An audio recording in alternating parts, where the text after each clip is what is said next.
Kisah Belanda Ipoh Aceh. Ya, perang Aceh kena. Perang Aceh. Perang. Perang Aceh. Jadi dalam perang Acehnya iwo nang gero ikri Belanda nyalo. Ibita tu pengri de. Ime tu nang kapal mijiru tu benan triang madu bena perdai triang madu miru.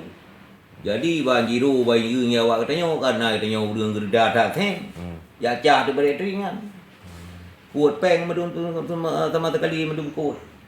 Anak trik kemudian terus Belanda juga tring kapi kan iru juga no. Oh, berarti politik dia. Politik dia. Berarti memang rundanya akan mengakar dengan tu juga ke lempeng. Atau ke lempeng kamu ramah. Terus ni no. Anak tengok ke pasal jamun. Berarti lalu politik dia ngempeng. Ngempeng. Peng saja boleh. Apa tunggu Hawaii.